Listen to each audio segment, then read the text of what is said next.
Sindh high court में petrol की कीमतों में इजाफे और मिनी बजट के खिलाफ दरख्वास्त दायर।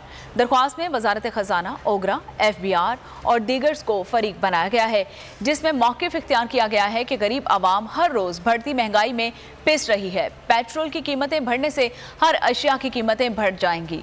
पेट्रोलियम मसनूआत और दीगर अशिया की कीमतों में इजाफा आइन की खिलाफ वर्जी है। मिनी बजट को वापस लेने का हुक्म जारी कर दिया गया और दरख्वास्त में इस्तदा की गई है कि वफाकी हुकूमत को मिनी बजट पर अमल दरामद से रोका जाए।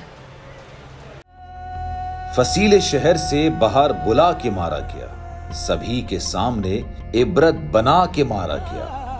मुझे न देख सका कोई सच के रास्ते पे, हसद के दश्त में सूली चढ़ा के मारा गया। बोल नेटवर्क सलाम पेश करता है उस अजीम हीरो को जो आज हम में मौजूद नहीं, लेकिन उसकी याद आज भी हमारे दिलों में जिंदा है।